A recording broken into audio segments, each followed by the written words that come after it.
Dark Exile here, and it looks like we got another Forza Motorsport game. Let's just say this is if you like racing, well, you'll be definitely into this game, definitely. Forza's always been a good series overall. Not the best.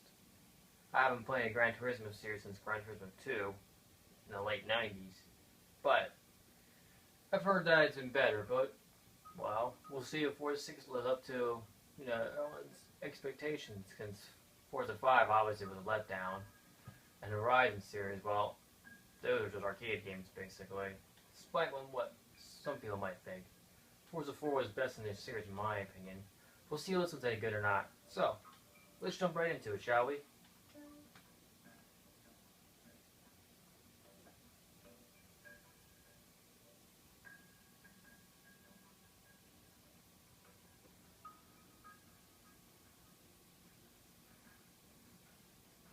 There's my beautiful fire lady.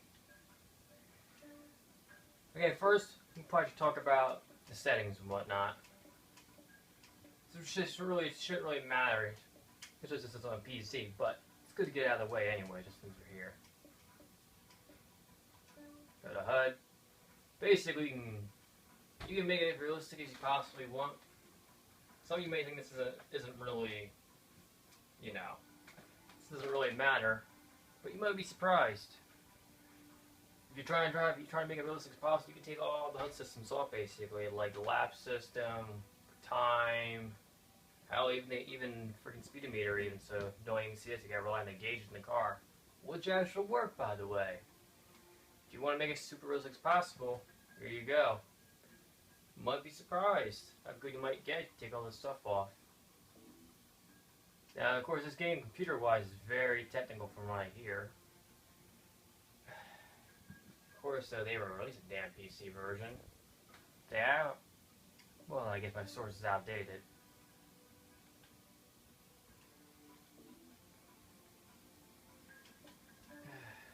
I do wish, though, the audio system was probably a bit more advanced. Like, I kind of hate the fact that you can't really turn the music off, but still have the surrounding music, the sounds. So on. Like I want to race, but I don't want to hear the music, or I don't want to turn the freaking the car noises off, put the music on. In case you want to get that mood, you want to listen to your own music to pump yourself up. Most time this won't really bother anybody. It doesn't bother me most times, but it's just something to consider,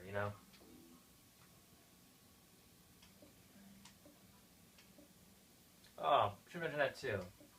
Playing inside of first action in Forza series where you can actually be a male or a female. Not that it doesn't really matter, because we look at the driver anyway. But onward to the point. The driver guitar. Personally, I don't know how my driver guitar depends. But it's just my stat. It basically tells you what you based on the game so far. Alright. We probably should talk about that first. The drive guitar. New feature. Although it's technically been in Horizon 2 technically, but 6 basically nails it basically. It's no longer just a prototype or something that's slapped on last minute. Drive guitar feature is basically a new feature basically, where the game basically records how you drive, and how you drive. They'll basically make a virtual version of you basically, and I'm not sure if it's your friends' games or other people's games in general, but they make a virtual version of yourself in whatever car you're driving in their game, which is probably not going to be your car. It can be, from what I've seen, but probably not. But the point is, AI will drive exactly how you drive, basically. Which, I guess is a good thing if you're not being one of those people that smash other people and, you piss them off and piss people off on purpose. Now, that also applies to other driver cars, too. Also, like my friend Trolzom, my friend Zavy, you can't tell me times how they'll play a Forza game, and they'll be the only two people on my freaking ass the entire time I play this damn game. And I don't play this game on easy. I play them semi-hard. But anyway, you know, your other friends play Forza games, which I'm not really sure if it works for if Horizon 2 works on 6. I'm not sure, but it's still I think it does. You know, the game will record how they drive, and then how you know how they drive their cars. They'll drive like that in your game, which can make it a lot more challenging, in my opinion. Now, I know a lot of people have bitched. I don't know why. That like it's like you got some races where they're super ass easy. You got some races that are really ass hard. Personally, in my opinion, I don't really see much of a much of a problem. I mean, okay, maybe like once in a while I'll get in a race where I'll cream everybody, but they'll like the other guy in the first place, he's like a mile away from you. So unless you get your game on, you won't catch him, you won't beat him. A lot of people, including critics, have been cursing the game for that. I don't see the problem with that. I find it more of a challenge than anything else. I guess some people don't like that, but if you don't like that, you can always put the game on lower difficulty, or put the assist on. You know, put most assist on if you want. I mean, I don't consider Forza, you know, for people who actually play driving sim games really that challenging. I mean, it can be like any other game, but you know, you try your hardest, you actually know how to drive your car in a racing sim game. Yeah, you should be fine. A lot of people really bitch about that, or I just don't understand why. I'd say that's basically it for new features wise. Oh, and mods too, yeah. We should talk about the mods too. Now, mods, they're more of a novelty thing, honestly, to me. Some people really enjoy them, some people are like me and they just barely even notice them. Basically, my cards, are basically, they give you these, think of it as like a deck of Yu-Gi-Oh cards, like you're buying, like you get this deck, you buy a starter deck, which they give you when you first start the game, and you know, it basically has basically a couple types. These mods basically are used to basically enhance your game, usually make it more challenging, or I try to motivate you. Like I'm sure like most Forza fans, like yeah, you love the game, but eventually you kind of get bored after a while with it. Like I did with Forza 4, and I haven't played it since this game. See, mods basically like. You'll have like three types. You have Dare, you got Crew, and you got basically boosts. Now, Crew, they're kind of like permanent. I'm not sure they're all permanent. I haven't played the game for about 11 hours. But, I've seen from Crew that they basically, they last for more than one race. And they'll give you a small advantage over your AI, you know, opponents. You know, like give you better braking, better traction, maybe more power, things like that. And Dare is kind of like someone basically daring you to do something that you usually want to do. Like, for example, we have this one basically, which I would never do. Drive your car, you know, as a manual with the clutch. Well, I'm a retard. I can't drive the car with the manual and clutch. So that would be a huge dare for me that I probably wouldn't be able to pull off. And then you have these regular boost cars, which after you complete a race, really better if you win a race, but when you complete a race, you get more credits and XP and car affiliation. I find the boost is probably the most effective. If you're trying to get money constantly, you're trying to get rep up. It's kind of hard to say. I mean, Crew, I haven't really seen a really big difference in Crew, but I don't even use the mod cards that much as it is. But their cards can be highly, you know, they can be a really good source of money or XP if you use the right ones and on the right type of tracks. Otherwise, you'll just screw yourself over. The boosters are always the safe ones to go, more than the Crew, because you get something automatically. Now, mod cards aren't permanent, like buying a Yu-Gi-Oh card, you have it until you die, or you just trade it or sell it. Most mod cards are only good for one race that you actually finish. If you quit the race, you still have them, which I guess a good thing, I guess. But, anyway, yeah, most cards only last for one turn. The ones that I notice that haven't are the Crew cards, which are blue ones. Now, that's basically enough for the mods. That's basically almost all the new features, really. There isn't, I mean, it's still Forza to its core. There isn't much difference. There was one more thing, though, I would consider new, because I don't remember her being in Forza 4. Is basically Forza Vista, Which, if you remember, they've had that the last couple of installments they had that where they had a certain number of cars basically where you could like, touch, explore them and whatnot. Well, this one from I know you can, like the 426 cars. That's not correct. I apologize. It's been a while since I looked at the list. But basically, you could basically examine any car. It's pretty neat too. I mean, well, we'll let it talk for itself.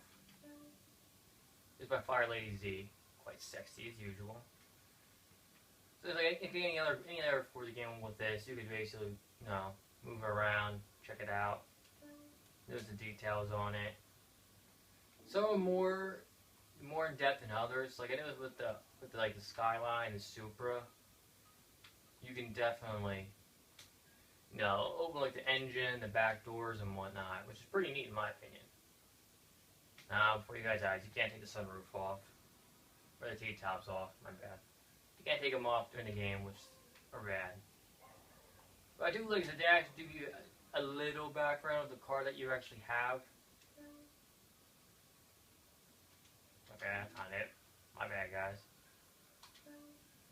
For 1969, Nissan USA President Katayama began development of an affordable sports car. In Japan, the car would be known as the Fairlady Z, and elsewhere as the Datsun 240Z. The Nissan Z series would sell over 2 million cars, becoming the fastest-selling sports car in history. The fuel crisis of the 1970s favored smaller, efficient cars like the 240Z, and it was an instant hit. With excellent balance and rear-wheel drive, the 240Z became a racing powerhouse, winning multiple FCCA and IMSA class championships and first in the East African Safari Rally. The Z car line was updated with the 280ZX and radically redesigned with the 300ZX, 350Z, and 370Z, each generation improving handling, acceleration, and refinement while maintaining what makes the Z car so special: rear-wheel drive performance and reliability at a reasonable price. Now see, it gives you more like an overall, like, I done like my Camaro, for example, where I have the 1990 IROC, which I have in real life. But the point is, like, if you want to learn something like a specific car in the game, it kind of gives you like just an overall of the entire car series. Like, it'll tell you about the first, second, third, and fourth gen. It won't talk about that certain model, which is not a bad thing. I already know enough about the Fire Lady Z as it is, but I find it kind of disappointing.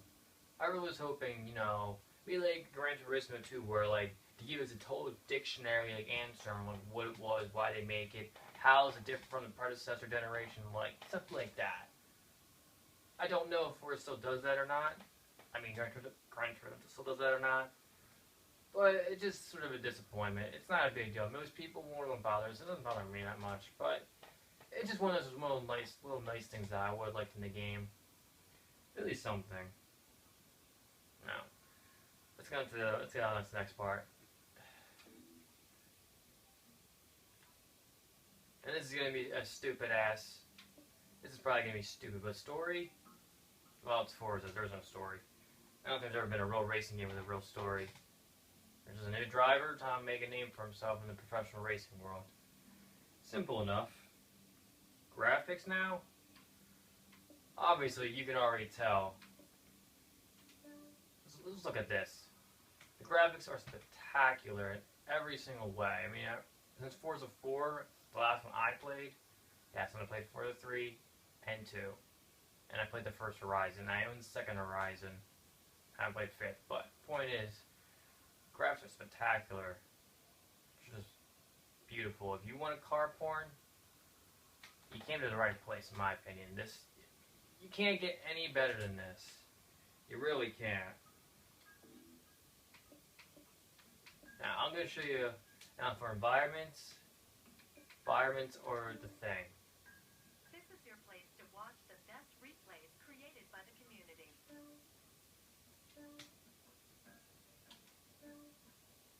I want you guys to watch this. Environments. In my opinion, most of the racetracks are racetracks. They're still kind of blah, but they're beautiful though in their own right. If you understand what I mean. For a racetrack, they're beautiful. They're very realistic. But they are kind of blah. I did like finally like